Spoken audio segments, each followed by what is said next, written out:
Saudara, berjumpa lagi dalam program Firman hari ini. Kali ini kita akan melihat sebuah topik yang berbicara mengenai Harmagedon. Kiranya firman Tuhan yang akan kita dengarkan hari ini akan menjadi berkat di dalam setiap kehidupan kita dalam mengiring Tuhan. Selamat mendengarkan.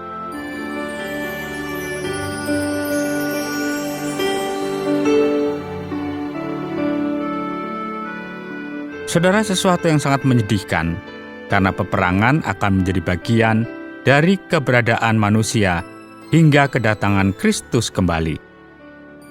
Selama ribuan tahun manusia tidak bisa akur dan saling mendambakan serta membenci satu dengan yang lain, sehingga akan memicu konflik, bahkan ras melawan ras, suku melawan suku. Mungkin ilustrasi atau gambaran utama peperangan terdapat dalam Wahyu pasal yang ke-16.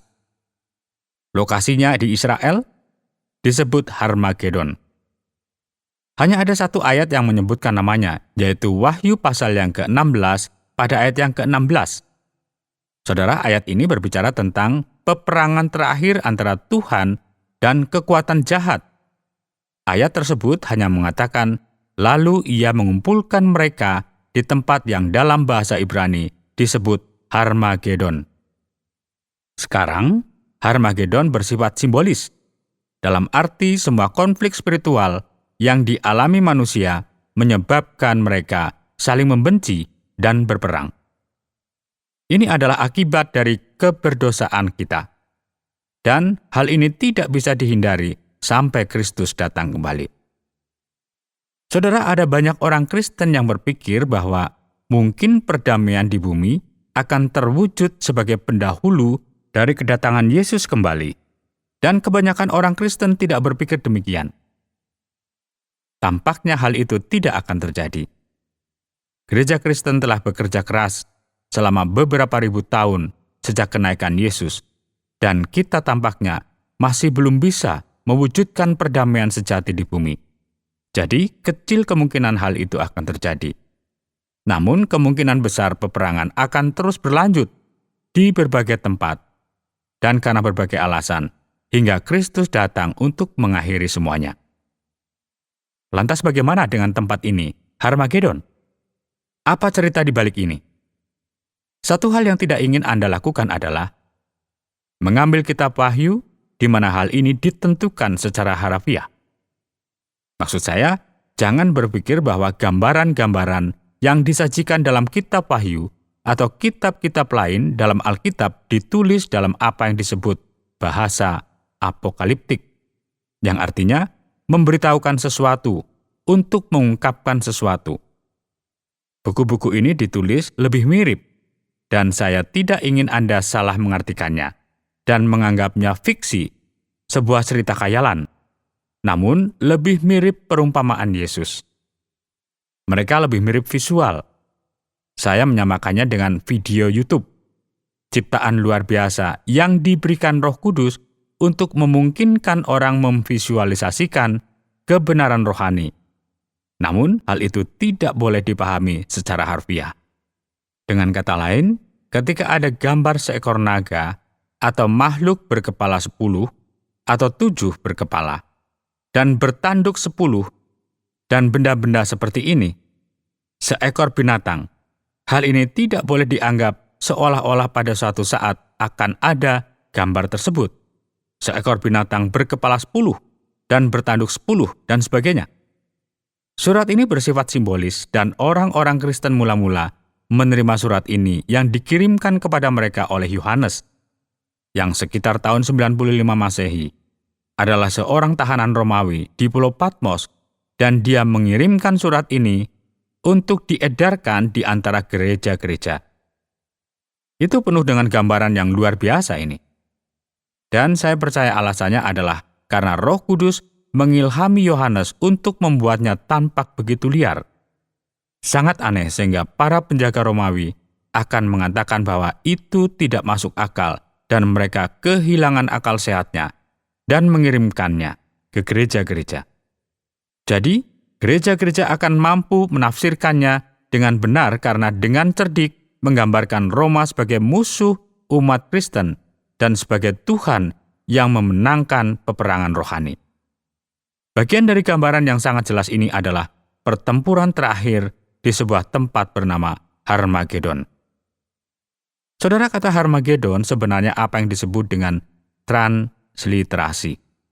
Ini adalah semacam salinan huruf ke huruf dari bahasa Ibrani ke bahasa Yunani.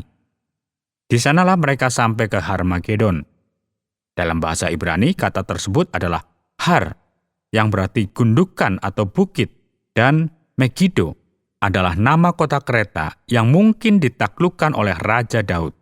Itu pasti digunakan oleh Raja Salomo, dan itu adalah sebuah pemandangan, tempat di mana pada waktu yang lalu telah terjadi banyak pertempuran selama bertahun-tahun, bahkan mungkin 5.000 tahun. Jadi, ini adalah tempat yang sangat jelas, tempat di mana banyak lalu lintas dari utara ke selatan dan timur ke barat melewati wilayah itu. Itu semacam titik sempit bagi pasukan yang bergerak bolak-balik. Dan pertempuran besar terjadi di sana selama berabad-abad. Jadi, ini adalah simbol dari medan pertempuran. Pertempuran terakhir antara Tuhan dan para malaikat dan orang-orang kudus melawan kekuatan jahat, setan dan iblis, dan raja-raja dunia, penguasa dunia ini. Sekarang, ini adalah perang yang tidak akan dilakukan secara fisik. Hal ini tidak dapat dipahami seolah-olah semua raja di bumi berkumpul di wilayah ini. Dataran Yisrael di dekat Megiddo dan seluruhnya tidak cukup besar untuk menampung semua pasukan itu. Secara fisik, wilayah ini tidak cukup besar untuk menampung seluruh pasukan dunia. Ini melambangkan semua kekuatan jahat di bawah kendali setan yang melawan Tuhan dan kerajaannya. Misalnya, dalam kitab Wahyu, kita harus memahami gambaran-gambaran ini dengan cara berikut. Ada seekor naga. Naga itu harus dilihat sebagai setan. Ada seekor binatang buas. Binatang itu harus diartikan sebagai kekaisaran Romawi. Itulah sebabnya orang Kristen abad pertama menafsirkannya. Ada Gog dan Magog yang misterius di antara keduanya. Dan ini mungkin sebuah singgungan pada dunia yang penuh dengan dosa. Budaya berdosa yang menentang Kristus. Ada jangka waktu 1000 tahun. Ini tidak bisa dipahami secara harfiah. Ini melambangkan pemerintahan sempurna Kristus atas gerejanya. Saudara, beberapa orang Kristen akan tidak setuju. Beberapa orang Kristen akan mengatakan bahwa hal itu perlu dipahami secara harfiah. Intinya adalah bahwa dalam pertempuran besar antara Tuhan dan setan, antara dunia dan orang-orang kudus, Tuhan pada akhirnya menang. Semua kekacauan, semua bencana yang terjadi dalam kitab Wahyu berakhir dengan kemenangan umat Tuhan karena Dia telah menebus mereka, karena Dia telah mengalahkan setan. Tentu saja, penyebab semuanya ini dan kemenangannya adalah melalui Yesus Kristus, Anak Allah. Yesus benar-benar memenangkan perang, bisa dikatakan, ketika Dia dibangkitkan dari kematian. Setan ingin agar Yesus disingkirkan. Dunia ingin agar Yesus disingkirkan. Namun, sebagai anak Allah yang tidak berdosa, Ia tidak dapat ditahan oleh kematian. Inilah yang diajarkan kepada kita dalam kitab suci, dan Dia dibangkitkan pada hari ketiga dengan kemenangan. Jadi sekarang semua yang terjadi selanjutnya adalah momen penting kemenangan dan kebangkitan dari kematian dan akan mencapai puncaknya pada pertempuran terakhir antara Tuhan dan setan. Sementara itu, kita harus tetap dekat dengan Tuhan. Kita ingin tetap bersama pemenang. Kita menginginkan kehidupan kekal. Kita tidak ingin terlibat dalam kejahatan dan keduniawian, serta terlibat dalam hal-hal yang berbau setan dan jahat. Jadi, peperangan yang sedang terjadi ini juga merupakan peperangan yang harus kita perjuangkan di dalam hati kita. Kita adalah orang berdosa. Kita tergoda oleh dunia. Kita terpikat oleh kedagingan kita yang berdosa, dan kita perlu untuk menolaknya. Saya berharap agar Anda berdoa untuk memohon Roh Kudus. Saya berharap agar Anda memberikan hidup Anda kepada Yesus sehingga Anda akan percaya kepadanya dan bergantung kepadanya. Dan dalam peperangan ini, peperangan daging yang berdosa melawan roh Allah. Hal ini dibahas oleh Rasul Paulus dalam Roma pasal yang ke-7. Ia berkata, "Sebab apa yang aku perbuat, aku tidak tahu, karena bukan apa yang aku kehendaki yang aku perbuat, tetapi apa yang aku benci, itulah yang aku perbuat." Dalam keadaan yang menyedihkan ini, dia berkata, "Siapakah yang akan melepaskan aku dari tubuh maut ini?" Dalam Roma pasal yang ke-8, ia berkata, "Syukur kepada Allah, oleh Yesus Kristus, Tuhan kita." Kita mempunyai penebusan. Kita memiliki pengampunan di dalam Yesus, dan kita berada di pihak yang menang. Tidak ada sesuatu pun yang dapat terjadi di dunia ini yang mampu untuk memisahkan Anda dari kasih Tuhan yang ada di dalam Yesus Kristus. Itulah penghiburan yang diajarkan kepada kita dalam kitab suci, dan akan terjadi kekacauan dan peperangan seperti yang Yesus bahas.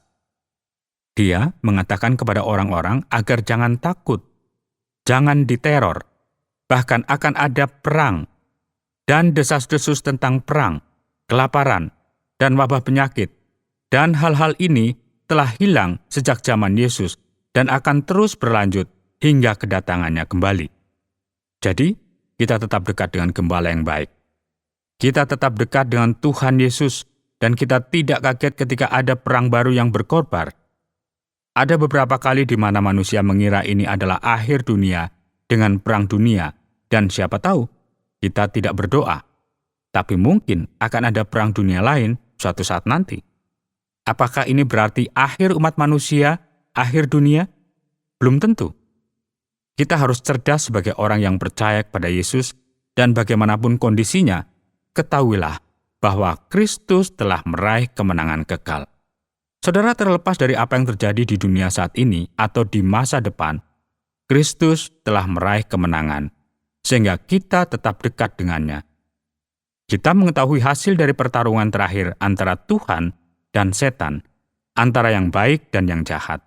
Jadi, tetaplah berpegang pada Tuhan Yesus Kristus dan percayalah kepadanya. Dan Dia akan melepaskan Anda dari semua musuh kita untuk menyelamatkan Anda selamanya. Tuhan Yesus memberkati.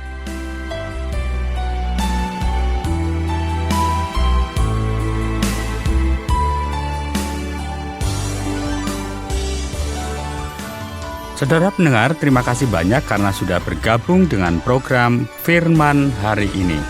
Jika Anda memiliki pertanyaan atau berespon terhadap topik berhubungan dengan program ini, silakan menyampaikan melalui WhatsApp ke nomor 081 333 777 386.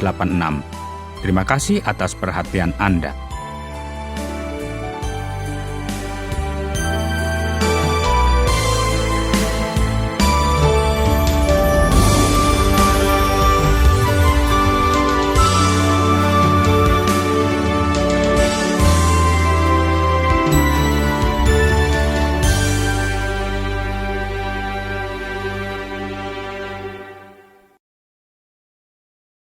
Terima kasih Anda sudah mengikuti program kami. Jika Anda diberkati, jangan lupa like, komen, dan share supaya Anda tidak ketinggalan setiap program terbaru kami. Jangan lupa juga untuk subscribe channelnya dan nyalakan loncengnya. Jika Anda ingin mendukung pelayanan kami, bisa melalui rekening kami berikut ini atau menghubungi kami di sini.